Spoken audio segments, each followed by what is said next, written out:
They told me that.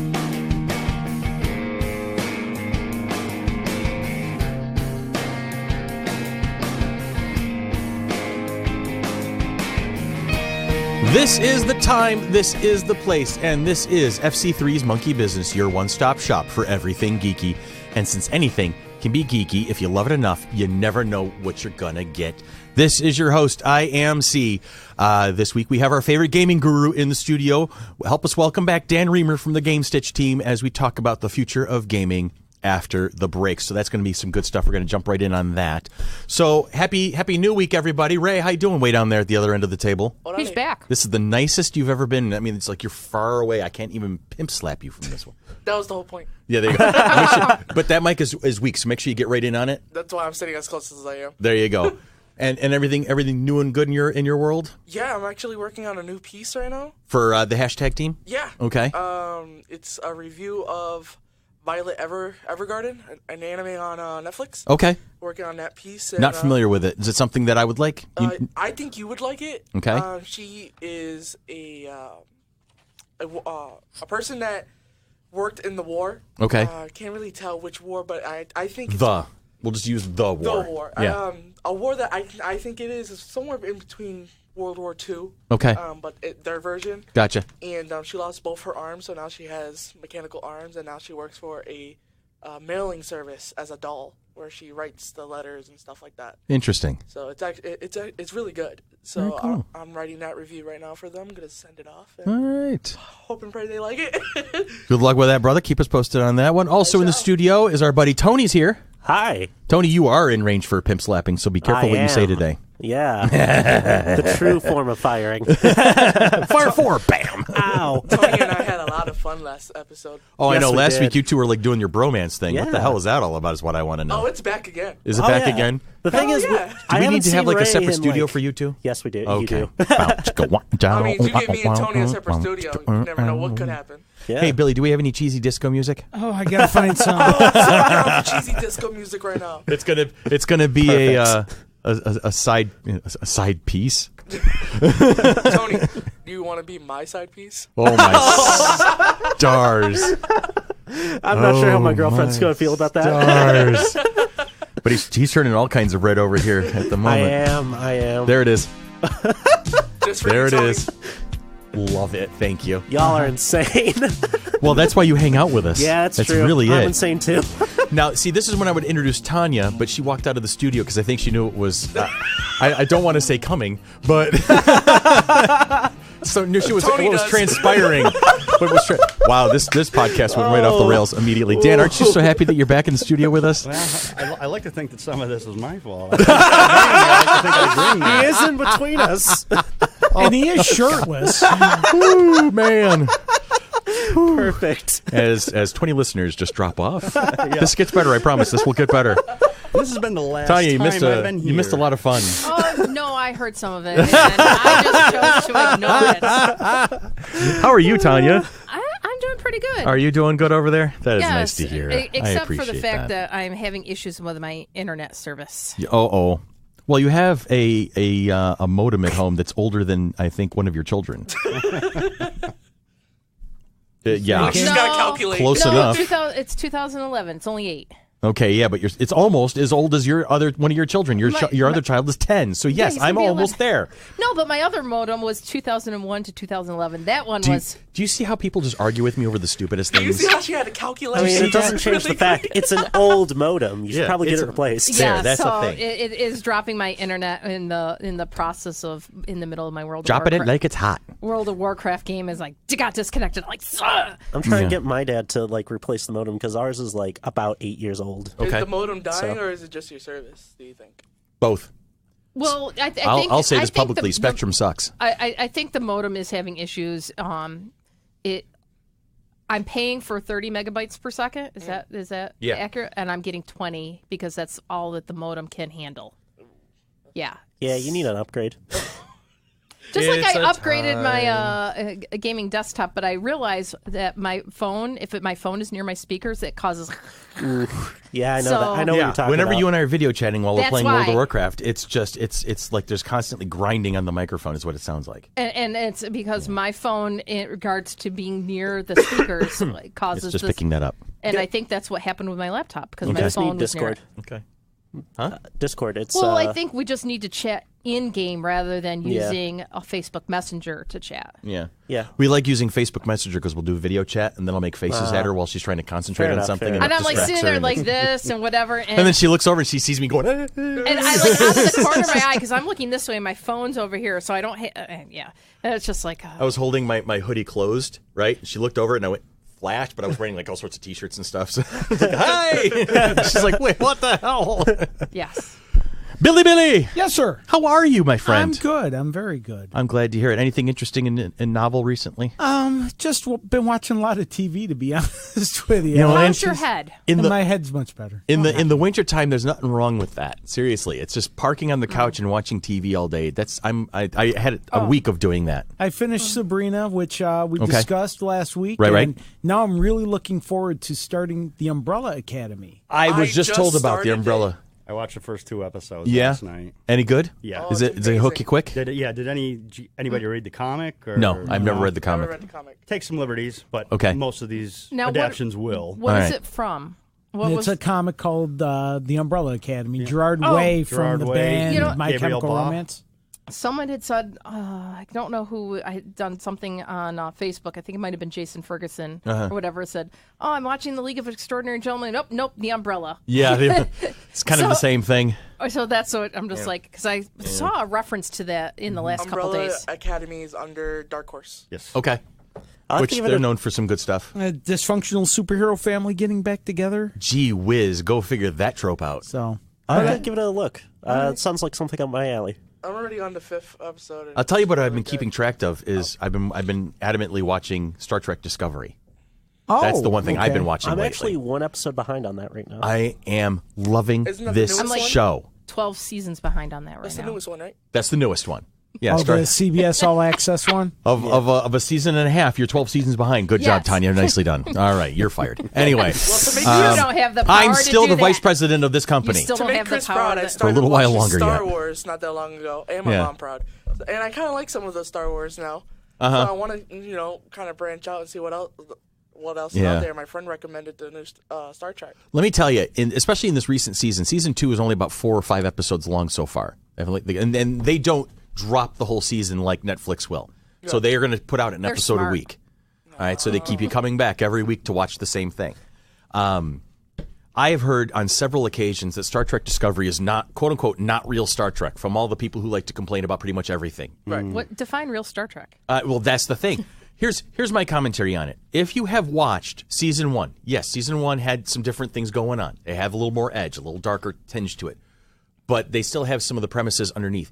Watch season 2 after 1, obviously. But watch season 2. Well, you just can't jump in on season 2. That's the thing. Some people will jump in, but if you watch season 2, you're going to see exactly what Star Trek is all about. In my opinion only. All right, but for me, Star Trek Discovery blows the doors off of Voyager and Enterprise any day of the week.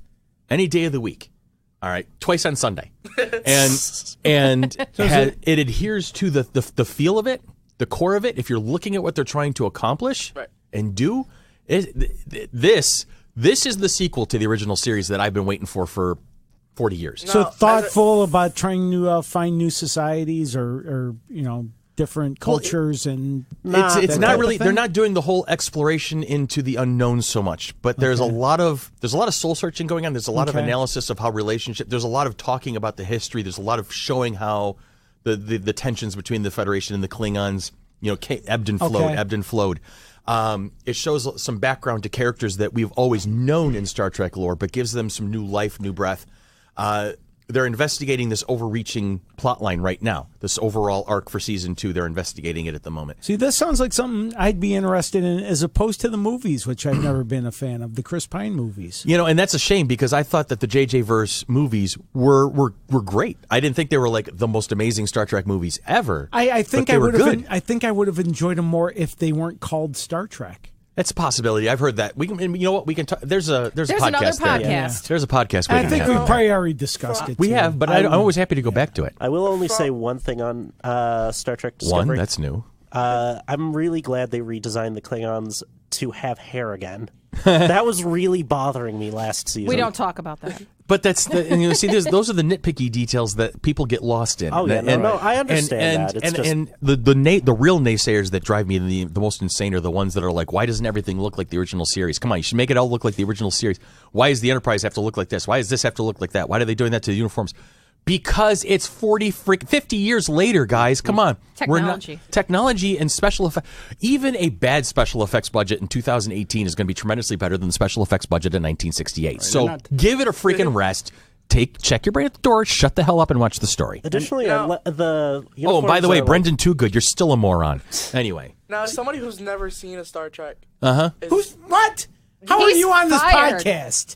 Because of Power Rangers. Basically, that's his thing. You've never seen a Star Trek. I would recommend you get into Next Gen first. That's what I was going to ask. Is this one to jump into? Nope. No. You need to start with the original series. This is the classic Doctor Who fan here. All the way back? This is the classic Doctor Who fan here who will tell people to start with the rebooted series on the 2005 Christopher Eccleston. I'd tell that to any new Doctor Who fan ever. But in this case, with Star Trek, excuse me, I'm about to say Star Wars. With Star Trek, you start with the original series. Okay? You start right there, maybe not from the pilot, okay, but from episode 1 with Kirk, and you work your way through it. You work your way through Next Generation.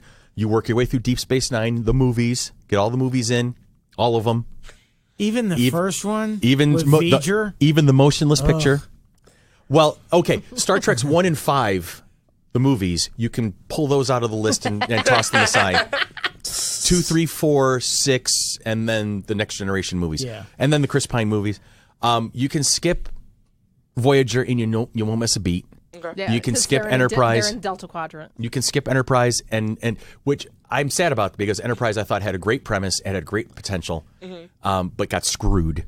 At least watch the Andorian episodes. I really enjoyed the Andorian. Now I know how you guys feel about when I talk about Power Rangers. Yeah. All right. Well, anytime you have any of those universes are created, too many people get stuck in one aspect of that universe. Yes. Yeah. But there is such a universe out there that it allows storytellers to use characters and things you're familiar with and tell other stories of different genres, of different styles. He's in my head right now. I'm just going to shut up. With different people, and you can't take that away. I mean, if you just want the same thing all the time, you're stifling creativity, and you're stifling your own creativity. Bingo. Because it's the same thing with video games. And I dislike people that say you doing this new thing with these characters is ruining my childhood, which I've heard. No, we're not. Those things still exist. Go back to those if you don't want to see a new version. Which sometimes I don't. Sometimes you don't. Sometimes you do. But what's a break? I'm gonna wrap this part up so we can get to breaks. So we can actually get to why Dan is here. But the last thing I'm going to say this. The last thing I want to say is this. All right. For the long time, there's been the battle of who was the best captain. Kirk, Picard, Sisko, all those guys. Everybody who's been a captain in Starfleet, Star Trek lore and history. All right. And I have my opinions. I've been a big Picard fan, and I will be a Picard fan for the rest of my life because Patrick Stewart is amazing. 10 minutes into Season 2's first episode of Star Trek Discovery, I have come to I've come to grips with the fact that Captain Christopher Pike, played by Anson Mount, is now my favorite Starfleet captain of all time. The whole ball of wax. In 10 minutes playing that character, he made such an impression in those first 10 minutes. I was like, there's my captain. There he is. There he is right there in full form. Christopher Pike is now my favorite captain ever. No disrespect to Jeffrey Hunter, who played Pike way back 50 years ago in the initial pilot. Right. All right.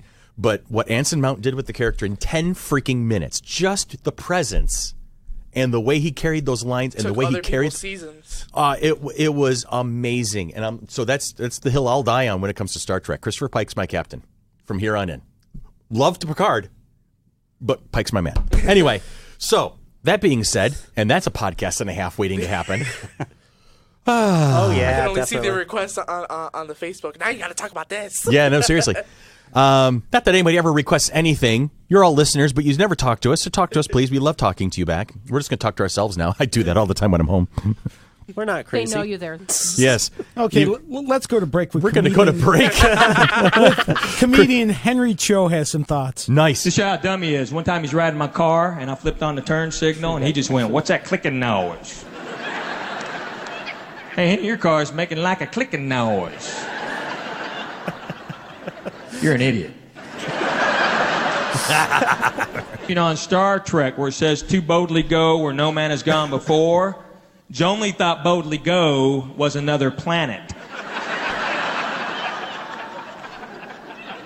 I swear, watching it one night as kids, Joan just looks over and goes, "When they going to boldly go?" "What did you just say?"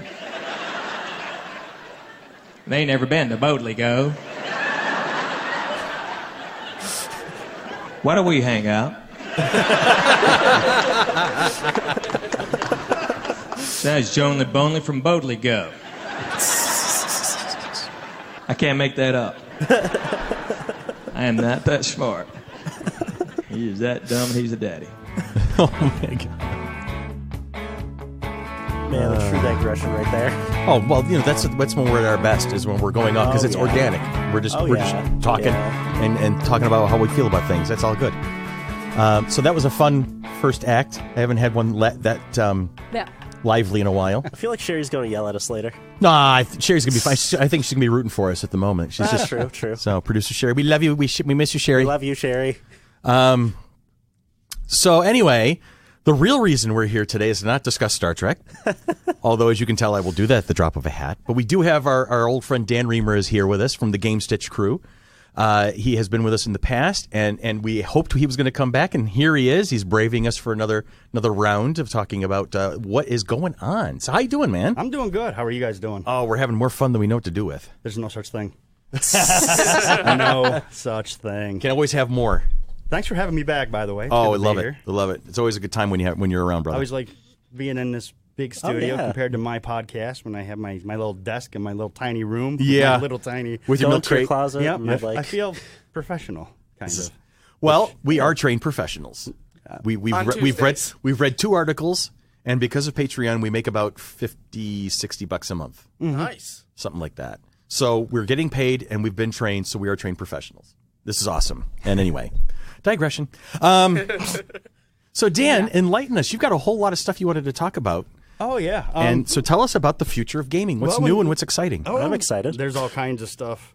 All kinds of changes coming for the good and the bad. Okay. A lot of what I'm going to cover, I'm just going to cover real quick some of the changes that we're actually going to see in gaming. Good deal. I think the bigger thing that we really need to look at is how a lot of those advances in gaming are really going to affect us in the real world, so to speak. Okay.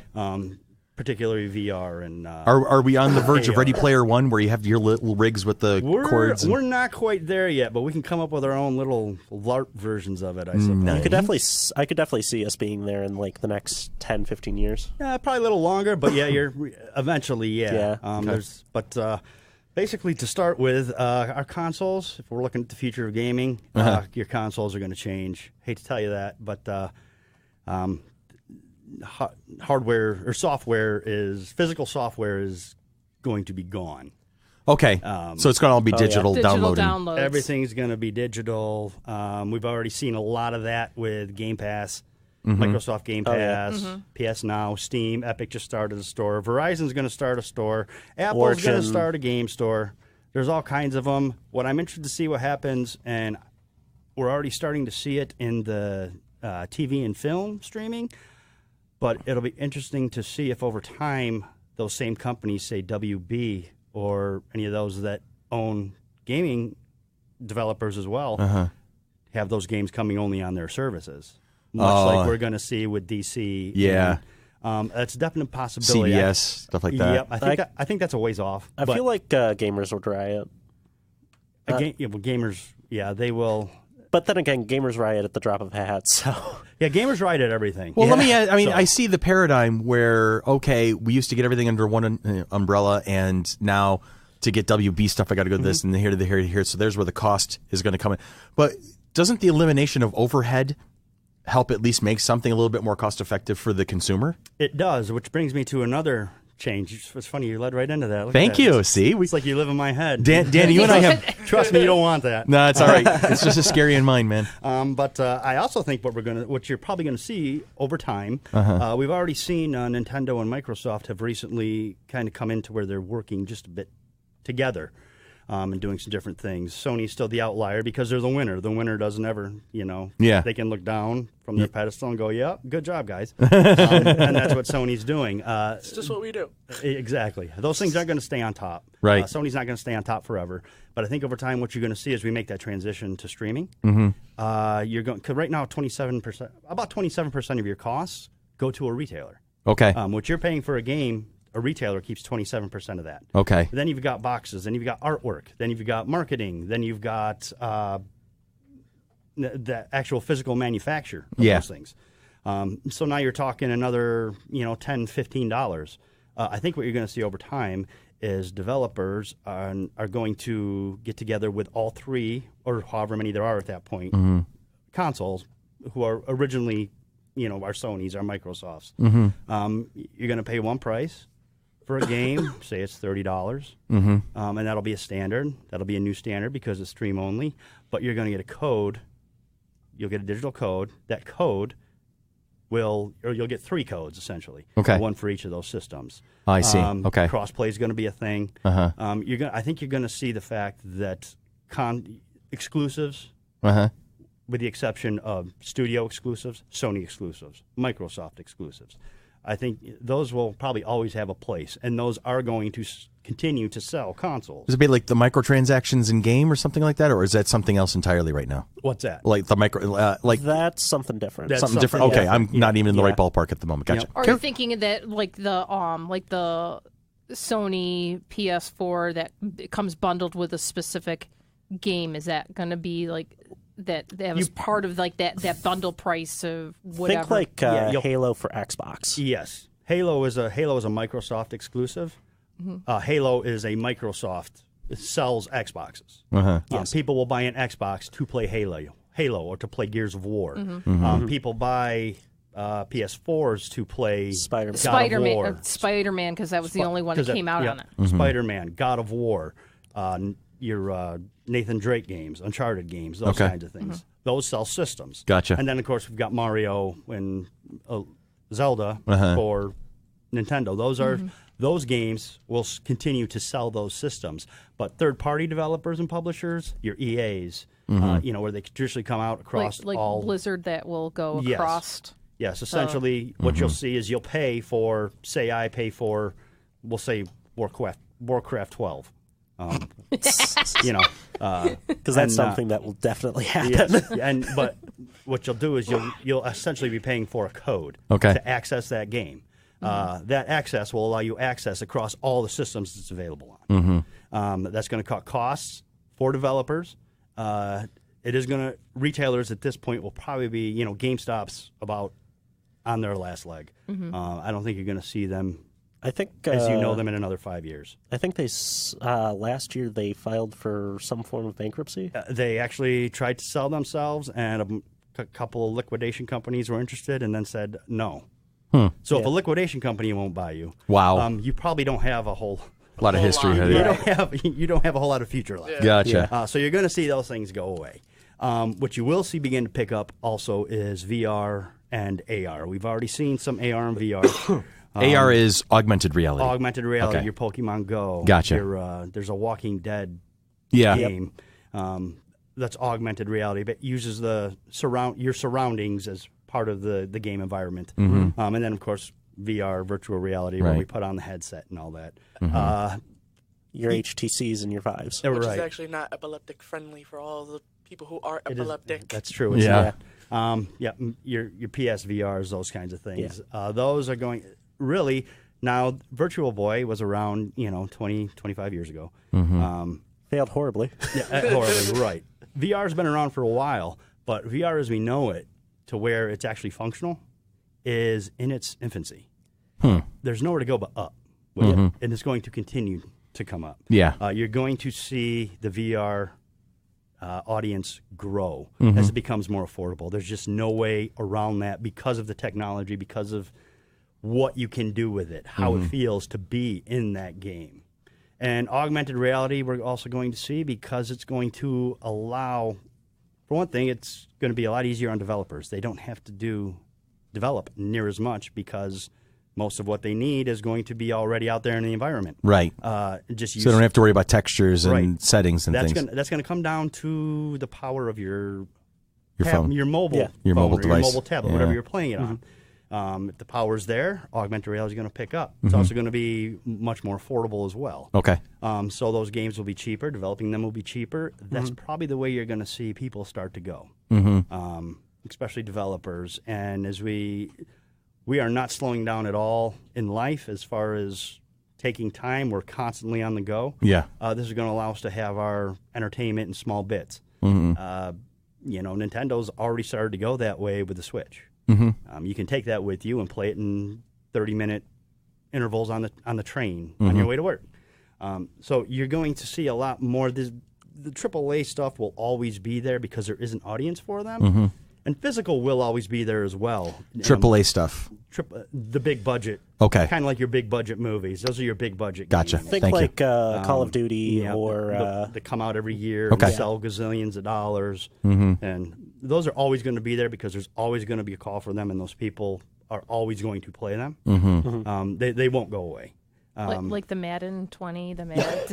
whatever. All the sports game, all that stuff. Madden 2027. I can just imagine Chris on his way to work playing his Nintendo Switch. Yep, it's going to happen. I owned a Wii about 15 years ago, and then that's it. That's the only Nintendo product I think I've ever owned. They actually just cut off Wi-Fi for Wii. I was very sad. I do. No more Wi-Fi for it. 75% of my gaming, 75% I can talk good, of my gaming is done on my PC. Right. All right, and the rest is done on my phone. So back up a second. You said they cut off Wi-Fi for Wii? Yeah, so if you have a Wii, it can no longer connect to the Nintendo internet. So That's their way of cutting it loose. They're saying it's to it, the you're done. Nintendo servers. Yeah. Oh, no wonder my kid's so upset. They've basically given up on Wii and said we're done with it I was now. going to say, because we have a Wii, we have a Wii U, and we have a Switch. Yeah, so the original Wii is... Nintendo has basically declared it. We're no longer supporting the system. It's So, dead. Okay. Yeah, they've cut it loose. died. yeah. Okay. Yeah. NASA just said goodnight to the opportunity. Nintendo just said goodnight to the Wii. Oh my So- god. so- Rover. I know. So no playing games online in regards to No, any it's all of the gonna Wii be stuff. It's whatever's- whatever games you have, you Whatever just hard play. software you've got. Yeah. It's okay. Whatever you have on whatever form of Whatever hard disk. drive you Yeah. have. Yep. Okay. Yep. And even more, to go along with that, I lost my thought now. Sorry. Oh, I'm sorry. It's okay. That happens when you hang out with us. It was like no, it's augmented fine. reality, That's virtual fine. reality. Yeah, virtual reality. I talked about consoles and how they're going to be pretty much streaming only. I think what you're also going to see on a much easier level than when PC, but you're going to see replaceable parts. Okay. It just makes more cost sense for So, the future. so my PlayStation 6, when that eventually shows up in a few years, will have facets of it that you can remove and replace and repair Kinda like and a things smart like car. that. Instead of I believe so. Yes. Okay. I think it. it would make sense. Yeah. Microsoft and Sony have made a lot of money on their consoles this generation. They really have. Yeah. Oh, yeah. But they've also sold 3 different versions of each console, or 2 different versions of each console in Sony's case, with upgrades and such. That's a manufacturing nightmare. Yeah. If they're going to continue that, they are, without a doubt, they are going to look into a way to make those parts easily replaceable, where you pull out a drive and put a drive in. Right. More like a PC. Yeah. Yes. And Quite unlike an Apple. yes. Just saying. Just saying. On that How many note, times do you they've have problems with your phone compared to mine? This phone sucks. Samsung Galaxies are awesome, but this LG V20 has bit the goddamn big one. I'm just going to say that right now. Thank you. I'm an Android guy. I am an Android guy. Android all the time. Yeah. I've got a Note 4. It's a couple years old now, but I still enjoy it. I refuse to own Apple. Yeah. My very first computer was an Apple IIc, and that thing was a workhorse. That sucker stayed with me from my freshman year of high school all the way to when I graduated from college, and that was a long trip. That's a good one. Okay, that was a lot of years and a lot more than you expect. But since then, it's been PC all the way, and my most recent one is an Alienware.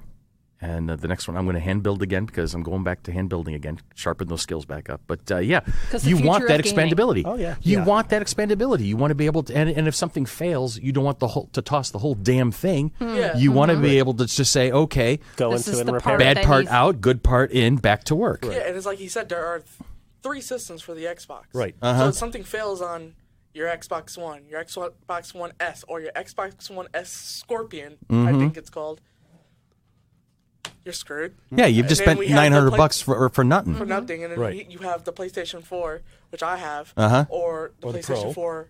Or the PlayStation Pro. Okay, On a I have a side- PlayStation 3. I have a I have a PS2. three, That's it. On a side Oh, note, PS2 also. I have love all of this. those.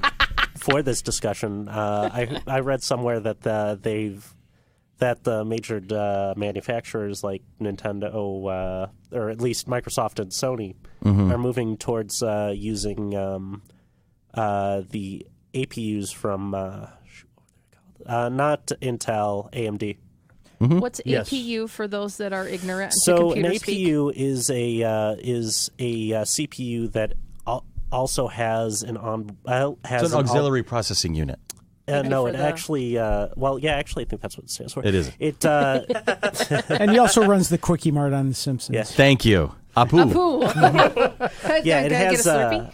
The APU is also on the space shuttle. We're part of the main power systems. So yeah, It has a auxiliary power unit in that case. It has also an. runs He's not going to get to his Yeah, I'm point. not He knows gonna that get to the now. point. It He also knows that. runs the Starfleet. It has Yes. a GPU built into its CPU to make it easier for processing graphic calculations, graphical components. Yeah. Was it a driver I probably had to download and fix? In No, it's regards- hardware. This is a hardware thing, It's not a software hardware, thing. so it Yeah. didn't upset my graphics for World of shouldn't. Warcraft. No, it didn't. No. Okay, The only was thing that something upset else? its No, that's your just your graphics of modem. Warcraft was you. I'm sorry to say. It's just the truth. It's a thing. Yeah, and you're right. She's gonna hit me and, now. And along I'll with say those you're in things, range of a nice good slap. along with those things, the AMD APUs and such, you're going to see cloud-based servers come into play more. They're going to allow these systems to do more over time with graphics, with frame rates, those kinds of things. So everything is going to be much more focused in cloud streaming digital. You're really going to see the physical aspect of things go away. There's always going to be collectors. There's always going to be something small for them, but it's going to be similar to what we see in Walmart with the CD section.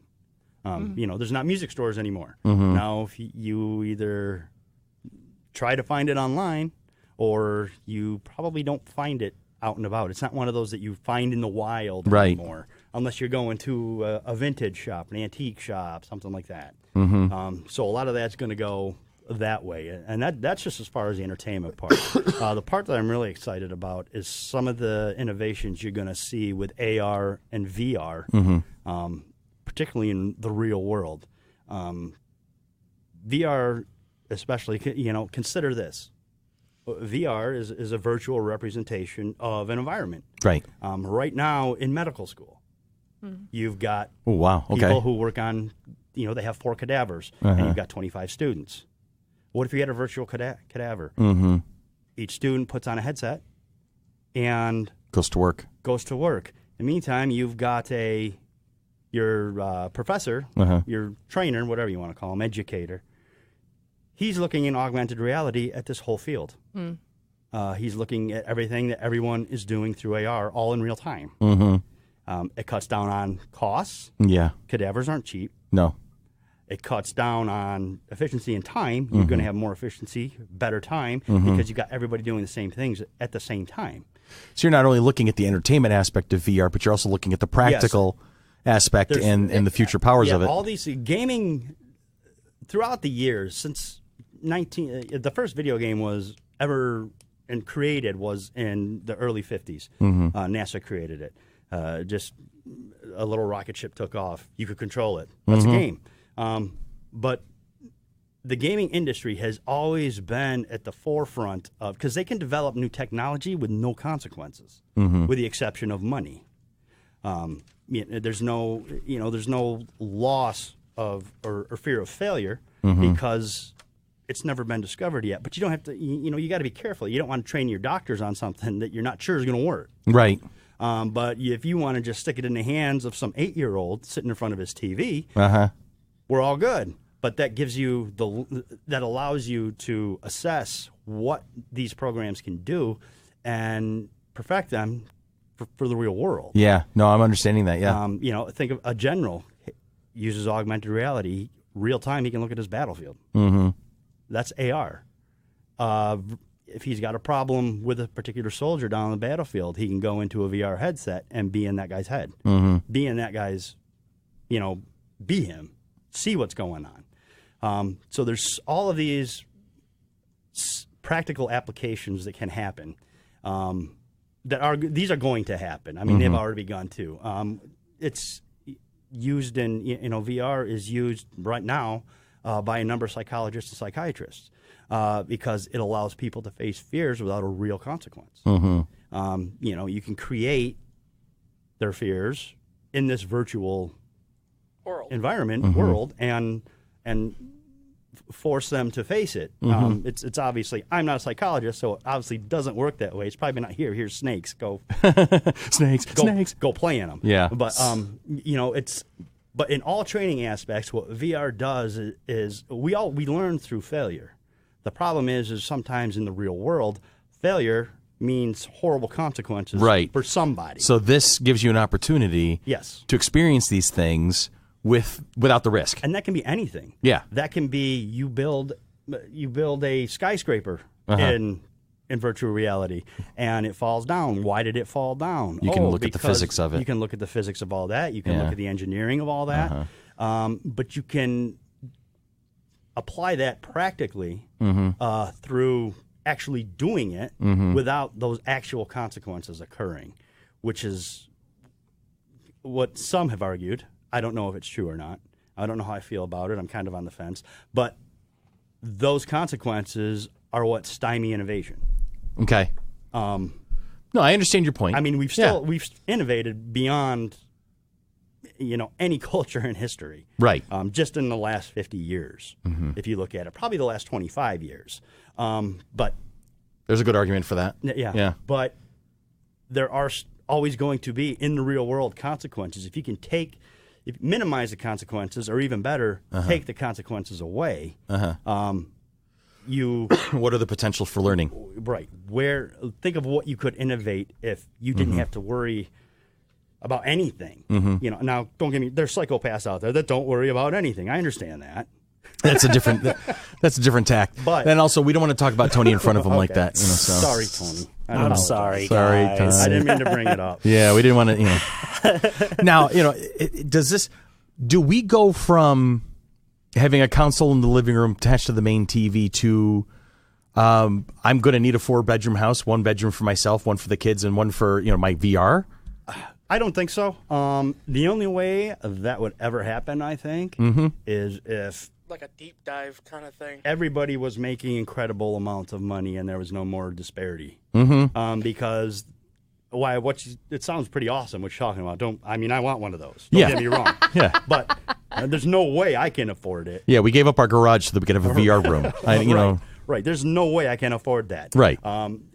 I feel like that would be the ultimate dystopia, though. Right. They have to be affordable. They have made movies about stuff like that. Yeah. If people don't buy it, then it's not going to work. It has to be affordable for, in this case, most of the time, when it comes to gaming for entertainment, you're talking about either grown people who have families and kids and wives and jobs and that kind of thing, or you're buying it for children, in which case there's usually brothers and sisters, so you're talking a household of 4 minimum. All these things have to be kept affordable, or if it's not going to sell, it's not going to go anywhere. Right. And that was one of the biggest questions I had about Ready Player One. This kid lives in a trailer. How's he got all this stuff? Yeah. What is he doing when he's not? They never answer that. Yeah. Do they answer it in the book? They do answer it in the book. They answer it in the book, but not in the movie. Right, not the movie. Yes. Well, yes. And that's probably Books are always better than movies. Yeah. The book was better. Of course, yeah. I haven't seen the movie yet. The book was much better. Well, books are always better than movies. The movie is, considering who made the movie and what the movie is, it's actually quite forgettable. Yeah. But the book was amazing, and I was so excited when they said they were going to make it, and then I was a little let down. It kind of felt like if like a person who didn't know like what internet culture was, decided I'm going to make a movie about internet culture. Already, the movie was made to look at all this stuff that you love. That's what the movie was. The book has a real ring of nostalgia to it for a certain time period, and I didn't get that out of the movie. Oh, okay. Yeah. I walked into the classroom across the hall from me because they read the book in class, and then they were watching the movie, and I'm like, oh, what's this? They're like, oh, it's Ready Player One. I'm like, oh, okay. And it was like this with the key and I'm just like, I'm out. So, and I went back to my classroom because I'm just like, it was like I walked in somewhere in the middle part of the movie. I'm like, did they talk about the Tomb of Horrors? Did they talk about whatever? Did they talk about being able to find the first key and solving it? And I'm like, yeah, okay, never mind. I'm leaving. No, they didn't. So I was a little down by that. But yeah, I mean, the Ready Player One world is probably not one you would see for another 100 years. Yeah, if that. Well, maybe I mean, more. unfortunately, here's another thing: is the movie, while forgettable and not as good as the book, which I've not read yet, it does have a bit of social commentary involved in it. It does, yes. And it's we're precariously close to a society like that right now, and I use the word precariously as dangerously as possible. We're definitely a balance. Yeah. We're definitely walking a balance. We're walking a tightrope right now, and that rope is wiggling in a breeze, and there's a dumbass at the other end of it shaking the rope, making it that much more harder for you. So we have those moments ahead of us. Now, there's a lot going on there. So I'm seeing a huge big picture. What do you see in the immediate, like? Say that off the cuff, next 12 months, this is what we're going to see. What are the trends we're looking at right now? Next 12 months, what you're going to see is you're going to see Game Pass and PS Now continue to take off. Okay. You're going to see a bunch of new streaming services. Verizon, I think, planned for the end of 2019. Apple is supposed to be the beginning of 2020, I believe. You're going to see... Already, we've started to see it this year. Sony isn't going to E3. It isn't. It isn't. Ooh, that has. E3 is a trade show. Trade shows, traditionally, you go there and you're like, oh, I want this product, this product, this product. Right. The holiday season is 6 months, 5 or 6 months after that. Right. These guys got to know what they're doing before that to get geared up for the holiday season. So E3 kind of doesn't hold its place. It needs to take some time to figure out what it is. I think it needs to take a few years off and try to figure out a little bit more what it is. It's great to come out and go, look at this game, look at this game, look at this game. In today's culture, we've known about it. You didn't really surprise us. We knew, we at least heard rumors that, there was that this was about coming. that before. Yeah. So it's not quite the big reveal place to reveal like it used to be. And on top of that, a lot of these games are taking so long to develop now that there's just nothing new to show. Gotcha. What does Sony have? Sony has, they're probably very early on the PS5, not enough to show. Okay. They have Last of Us 2. They have, what's the other one? With Space Invaders. Death Stranding. Okay. I was close. Death Stranding. Those are about the only two big games that Sony has, and they've been showing them for 2 years. Oh, I see. So there's no point for them to even be there. There's nothing new to show, so they're not going. Now, is that is something like that a blow to E3? If just one pulls out, no. If it starts a trend, probably. Okay. You're going to see Sony is finally going to jump on and finally going to embrace crossplay fully. Instead of being so stubborn about it. Yeah, I just was looking at that. There was a article about the Sony crossplay Yeah. that integrated their PS3 with their PS Vita. Yes.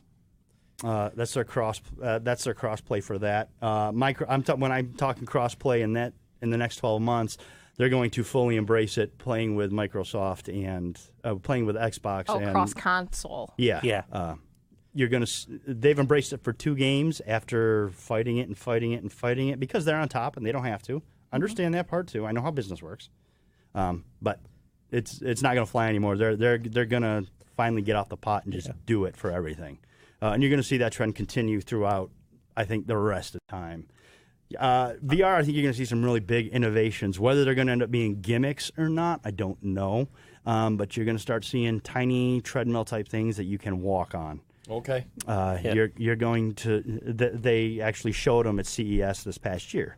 They had a few out. A few different gimmick things where you've got some different type of handle things that you can use to control. The treadmill's the big one. And the big innovation the VR is trying to do now is how to get that sense of movement, how to move your character and actually do the moving yourself. Okay. So you're going to see, from everything I've heard, is that those little treadmill type things are pretty gimmicky right now. Yeah, I can imagine. They don't work great, but it's a step in the right direction, and that's that innovation we're talking about. Well, let's talk about 40 years ago when the Atari 2600 hit, and that was very gimmicky. Right. And now, look where we are. Remember the Power Glove? Yep. It's so bad. It's a great movie. Yeah. The Wizard. That's a funny movie. That's a great movie. Yeah. You're going to VR is the big one. You're going to see augmented reality continue to pick up in the mobile space. Okay. You're also going to see a lot of the new games that come out. I think you're going to continue to see the second screen experience grow. What is that? You can use your phone as a second screen for a lot. You can have your phone up and have the map up. Or stats up, so, like, if I run my console or my PC, and then I would have the phone or the tablet being like an additional resource. It keeps you from having to keep constantly check them out. And it gives you a HUD-less display. Okay. It's like it's much more real. It's like you're there. Yeah. So it takes all the the points off. And it's kind of like what the Wii U already does. Right. Yes, the Wii U does. Yes, I see that. It's kind of what the Wii U did. My anecdote for that is my early days. I've been playing World of Warcraft pretty much since it came out. And I remember when add-ons first started becoming a thing, and I was on a raiding guild, and I saw the screen of a guy that I played with, and he had so many add-ons and so many heads-up displays and stuff. He had a 24-inch screen, and he had maybe about a window the size of the top of a coffee mug, where he actually saw the action. Everything else was just information overload. And I'm like, how do you play? He goes, oh, this is awesome. I get everything. I'm like, no, how do you play? I'm always very light in that regard. So I want to see more and control my controls less. Right. And so this would fit into that. Yes. Where I could open up the whole screen. I can see 24-inch, monitor of Azeroth. Yes. But then all the pertinent information that I need to do is on my tablet. Sitting next to me. Right, exactly. There's a lot of min-maxing. You'll also start to see that second screen experience, and Nintendo's already doing it. You'll start to see that as your means to communicate with the people you're playing with. Okay. They'll work in tandem together. What that's going to do for the companies that are creating these systems is it's going to be less ports they need, less jacks they need, that kind of thing. Okay. It's going to take those out of the equation. I'm assuming we've already started to see it a little bit, and it's another trend that's going to continue to grow. Is your headphones are going to be wireless headphones will be standard, right, for whatever. For your phone is where you're going to be doing your communicating, and it's not going to be through the system anymore. That infrastructure, those different infrastructures that are on consoles now for that will be integrated into your phone or tablet, like a Bluetooth kind of an aspect, or another way for you to communicate that won't run so much. Have to run off your consoles. Servers and power and CPUs, essentially. So I'm hearing a lot of the things that you've been mentioning is talking about efficiency, streamlining, easier access, removing a lot of the overhead that has kind of stymied some things. So from both gamers and console makers. And this is a business. They're going to be out for their profit, right? They're not going to, they're not going to pass all of that savings on to you. But do you see that as facilitating then the next leap in the technology, because they'll have this extra investment capital to play with? It depends on what you mean by that leap. I think those leaps that you're talking about are going to be from a hardware standpoint, as far as the actual exoskeleton of these different things you're using and the new ways that they can be used. Gotcha. I think we're pretty close to plateauing on what processors can do right now for graphics, frame rates, those kinds of things. We saw that last jump over the course of the last 15 years. Okay. I think you're going to see a plateau until the next Elon Musk, right, 35 years from now, boom, introduces this. I think you'll see things with tiny increments. Okay. I think you're going to see it's going to be more about efficient processing, more so than getting more graphics or more frame rate. Okay. More BPUs, all that good stuff. All right. So holodecks are still a couple hundred years off yet. Yeah, probably not that far. This kind of happens every 40 years where there's that huge jump, quantum leap that all of a sudden starts a new revolution. Gotcha. Particularly in the tech sector, which is what all this is. You're going to see game developers are going to continue to push the games as service instead of just whereas it's an ongoing, continuing game like Destiny or so Anthem's going to be like the Division, what the Division 2 is going to be. Okay. You're going to continue to see microtransactions take a huge bite out of things. I think you're also going to start seeing odds of winning things being placed. That is something that's going to happen, I think. And it's already started to happen. So, but as far as those graphical leaps, no, I think we're a ways off from that. I think we're pretty close to where we're going to be. I mean, if you look at the difference between a PS3 and a PS4, it's minimal. Okay. Look at the difference between a PS1 and a PS3. That's the leap? And it's huge. Okay. It's huge. But PlayStation. there you go. Yeah. Sega. Yeah. Sega. Oh, I love my Sega. You know, right now, Battle Royale is the big thing. Oh, yeah. You're going to continue to see that over the course of a few more years before it dies out. But you're going to see a lot of those Battle Royale games go free to play with the microtransactions. Oh, yeah. Apex Legends just did. And these things are huge money makers for these companies. And they're giving the game away. Imagine that. Huh. They're giving the game away. Well, it's like... And they're making... Fortnite's the same way. Are they giving it away to basically hook you into it so that you'll see the other product Basically, line? yeah. Basically, it's the push around the street. Yeah. First sample's free. Now I got you hooked. Okay, come on, junkie. And then and then people spend the money. Yeah. Because Honestly, they love it so much. It's like the in-game add-ons, and they're just going to continue to... Yeah, you're going to see those get bigger and bigger. The companies are going to try to... The unfortunate thing is that you are probably soon going to see a lot of these games start going pay to win. I don't think there's a way around that. It's going to make a lot of people mad, and those people that are all mad are going to spend their money on them. It doesn't matter. Basically what you're saying, a play to win game is I can play it for free and I can get a certain level of experience, but if I really want to get into the big leagues, then I have to start shelling out the bucks. Oh, yeah, definitely. Yes. That's Star Trek Online. Yeah. Yeah. Yep. Star Trek Online's already paid to win. It's already started, and it's going to continue. It's going to get bigger. There's been a big pushback against that kind of thing. A big pushback against the microtransactions. But as much as people are pushing back, they're still paying. These people are paying. The same people who are complaining are the same ones spending crazy amounts of money on this stuff. Oh, yeah. Over the 7 years I've played Star Trek Online, I know I've dropped probably like $600-700 on it over the years. Yep. You know, and I'm sure there's people who are sicker at it than I am. When I play Rocket League, I buy keys. There you go. It's no different than buying the stupid boosters and stuff on like Candy Crush and Oh, yeah. any Yep, of those. that's- Any of those stupid games that are free initially, and you're like, I just need one more to get that level. Okay, 99 cents. Da, da, da. Yep. The thing is gamers have humans, or gaming companies have humans figured out so well. Oh, I'm sure. We are about progression. Yep. We are about moving. We are about Instant gratification. Going from where we were to where we want to be. Where we want to be, the second we get there, that's where we were. Now we want. Now we're ready for the next level. That's human nature. It's been that way through time, and game companies, somewhere about 5-7 years ago, said, you know what? We can take advantage of this, and they have. And probably have made it more intense. Yeah. In the process, they took that door and they ripped it wide open instead of just letting it open slowly on its own. There's a reason you haven't, with the last couple generations, you haven't seen these games get more expensive. Mm-hmm. Because they are definitely costing more to make. Mm-hmm. But that's not passed on to us because we're going to get you here. Yeah.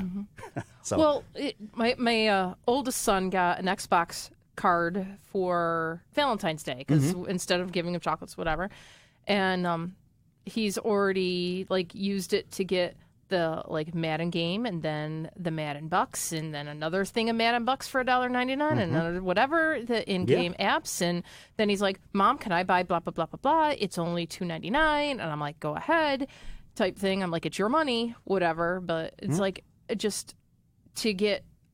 I want to get that player. I want that player for my team, or I want this, or I want that, and that's your son who has to ask permission. Well, he's my 20-year-old, so he still asks permission because he needs to have money for food and stuff at MCC for when he's there for lunch. But I'm a 40-year-old man. I just have enough willpower not to buy all this stuff. But imagine if I didn't. No, I know. I've failed in that willpower check.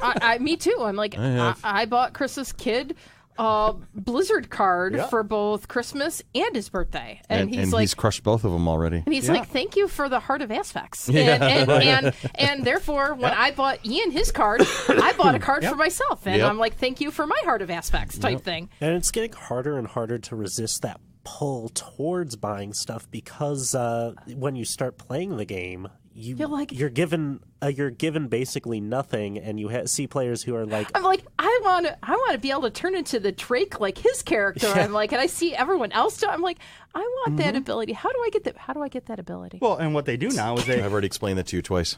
What they do now is they say you can you continue playing a lot of stuff now. You can get if you play the game. You can play this game for 40 hours and get here, or you can pay $5 and be there now. Yeah. Yeah, that's the one thing I didn't do was the level 110 boost. And a person, and me as a person, as a typical human being, is like, cool, a choice. Yeah. These guys are all right. And that's the basis of economics. And there's the hook. And there you are. And that's what economics is the consumer making a choice. Go ahead, Tony. On a more on a tangential note, going to actual genres of games, away from the multiplayers and stuff like that, back to single players. I firmly believe that single player games will make a comeback. I don't think they ever went away. I feel like I think they have. They've taken a back seat, but they have taken a back seat, but they've never. Spider-Man was a single player game. True. God of War was a single player game. Red Dead Redemption, is that a single player? You can play that That's online. That's on multiplayer too. Okay. You can play that online as well. And God of War was, and Spider-Man were the two best-selling games for Sony last year.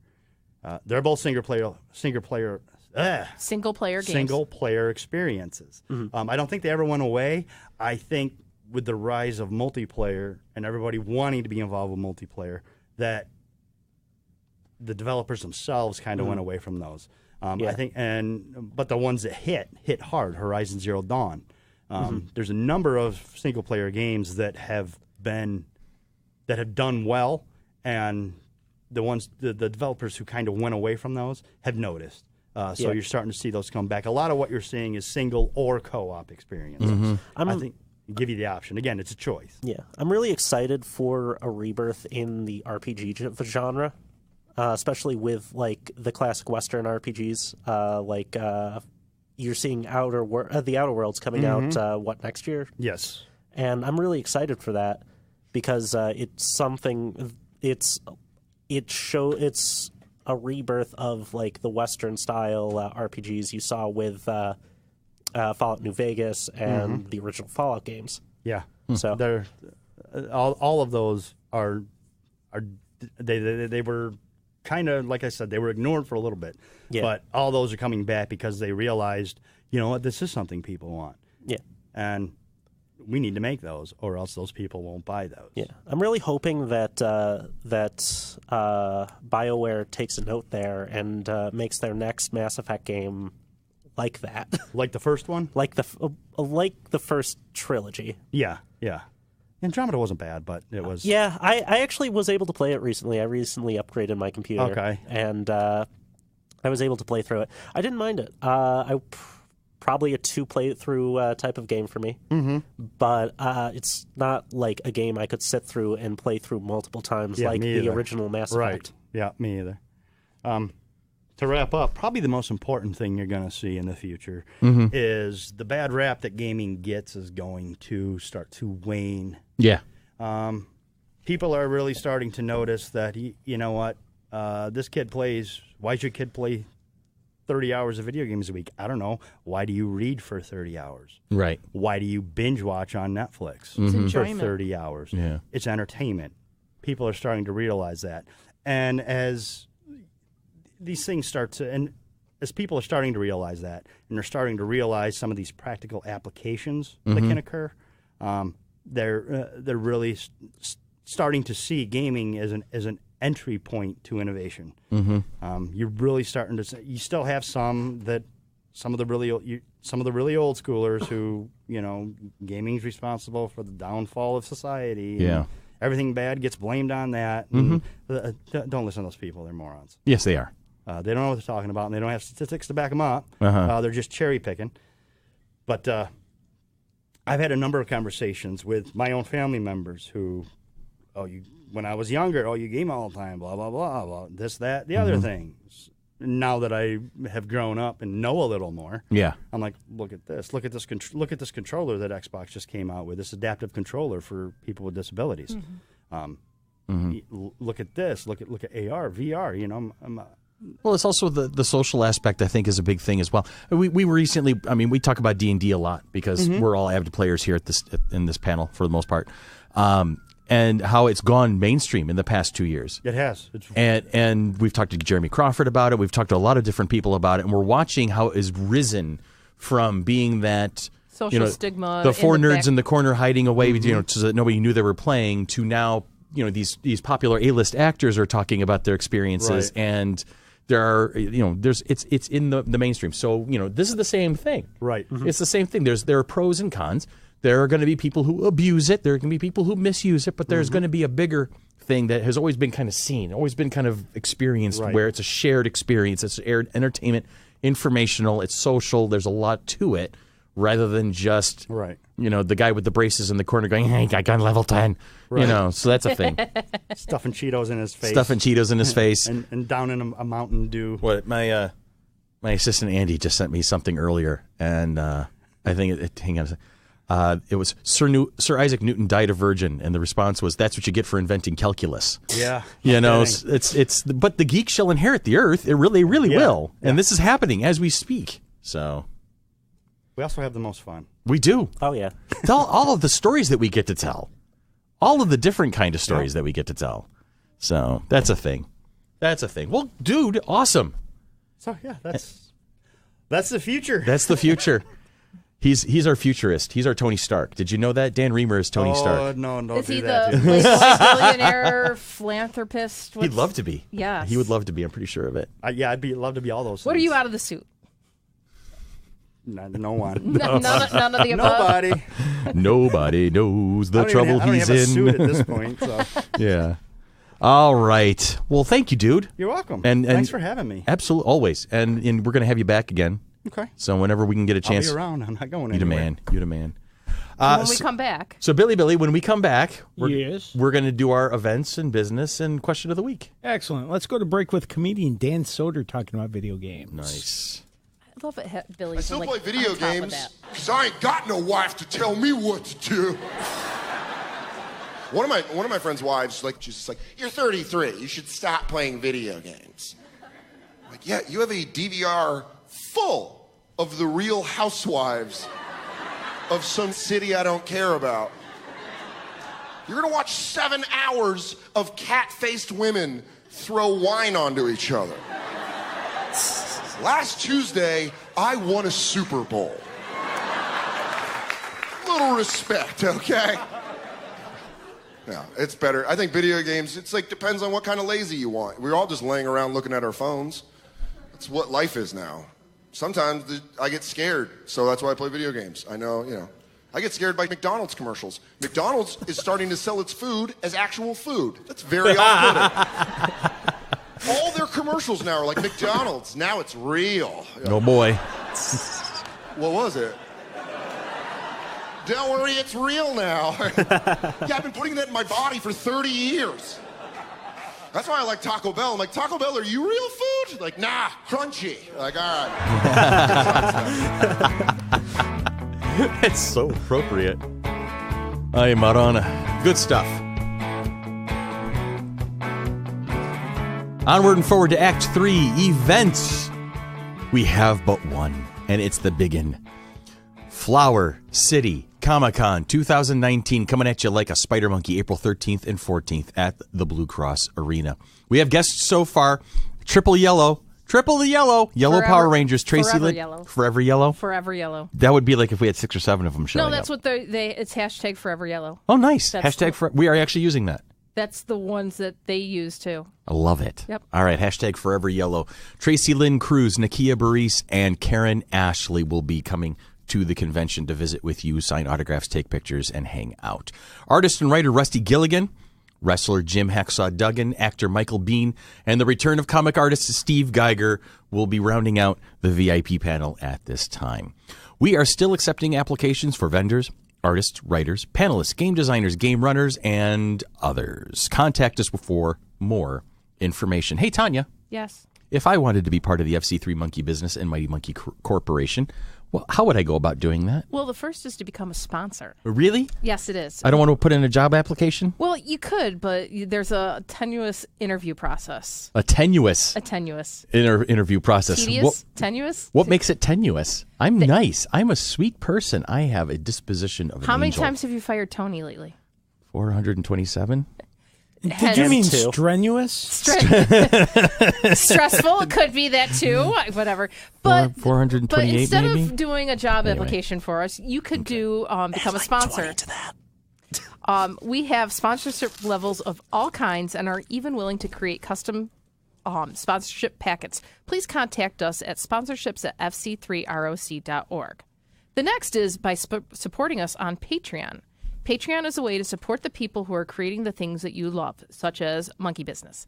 Please check us out at www.patreon.com/FC3ROC. All membership levels will include access to the Patreon-only blog, plus tons of great perks at all levels. Special shout-outs to our See No Evil tier patrons, James Irish, Jen Bevan, and myself. Go ahead. Thank yourself, Tanya. Oh, Thank you, Tanya. No. I figure I might as well donate back to what we're doing in order to continue all this creativity. There you go. So, want to help others find the show? Please leave us a review wherever you listen to us. You can find us on Apple Podcasts, Google Play, iHeartRadio, Podbean, YouTube, and Stitcher. Why do I always get that one wrong? I have no idea, but it's consistent at least. Yeah. Is there a place where you find your podcasts and you can't find the FC3 Monkey Business? Please let us know.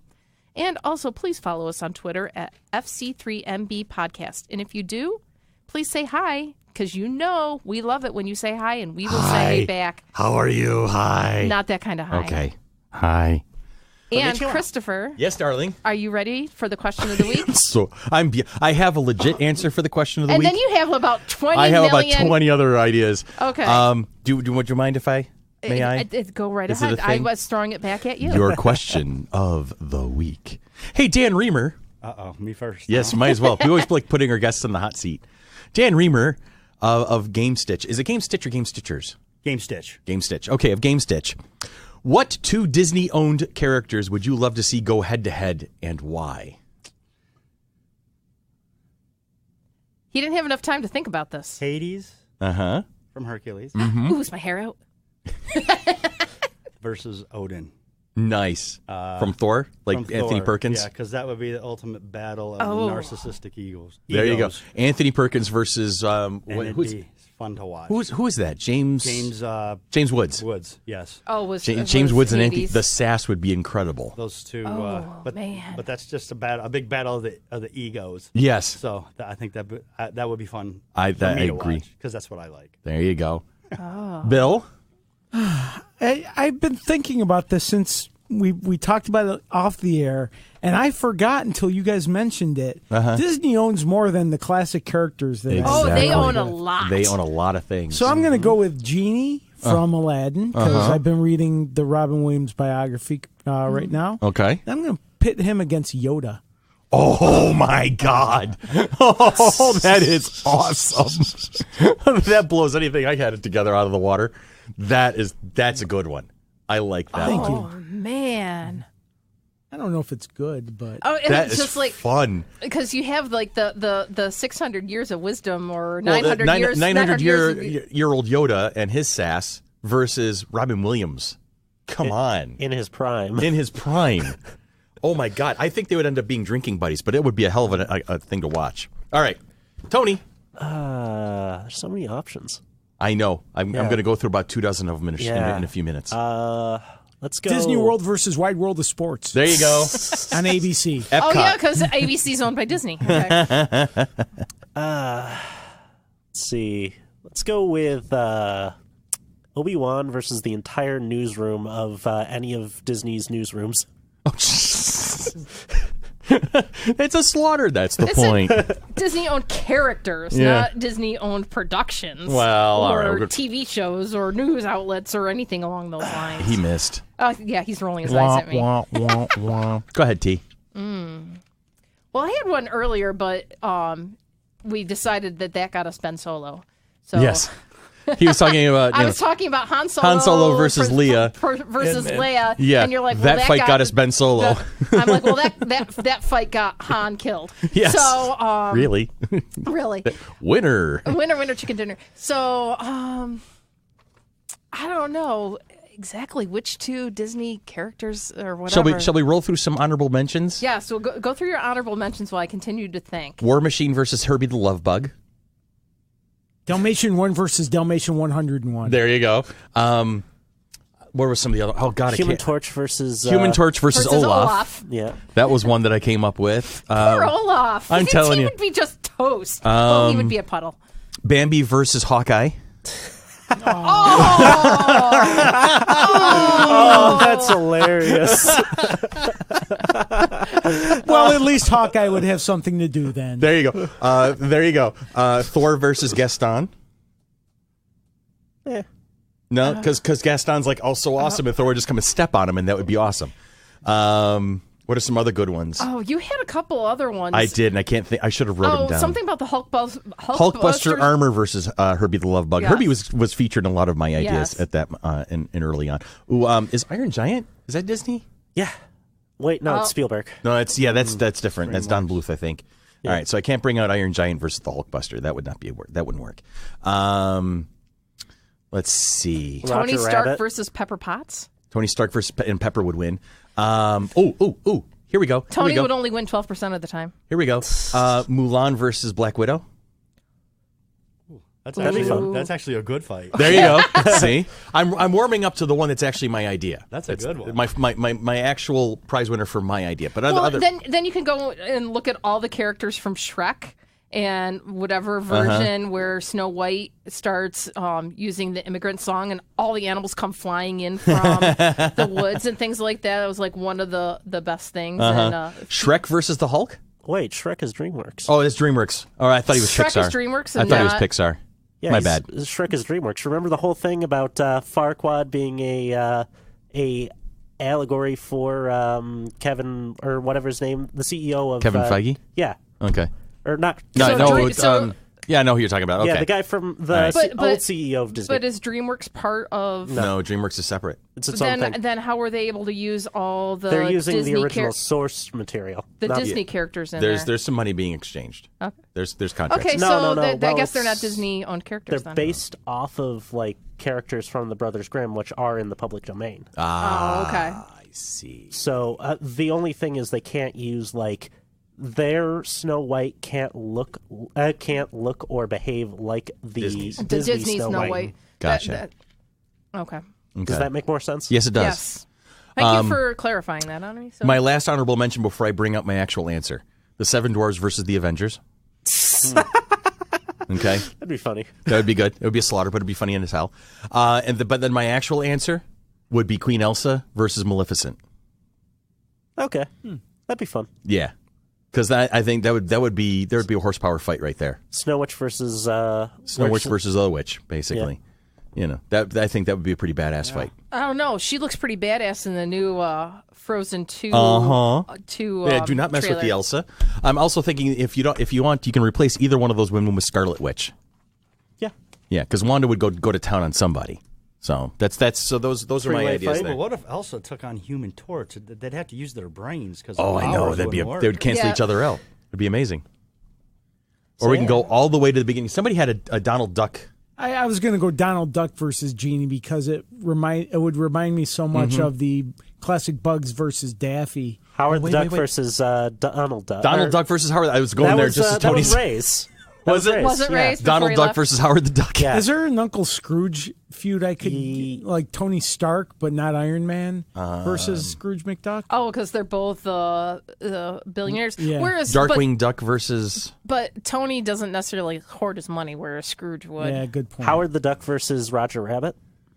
Roger Rabbit isn't a Disney thing. Yeah, it is. Is he really? Yeah. Oh, outstanding. Okay, that would be funny. If you can come up with some other ones out there. Rabbit's not Disney. He's jointly held between the two production companies. But I didn't know that. It was like kind of that money exchanging back and forth, kind of like DreamWorks, because they were able to use some Disney actual owned characters in that movie. But I don't think he was going to have his own park, his own Disney park. It's actually a Paramount production, isn't it?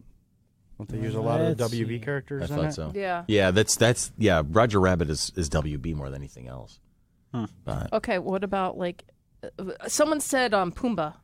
Pumbaa and who Pumbaa versus somebody. Well, his stench would be able to take out anything. No, that's Timon. Or no, Pumbaa was the warthog. Is the warthog. Yeah. When I was a young warthog. Pumbaa versus I was going to say Porky Pig, but God, I know better Pumbaa than that. versus Pig on pig action.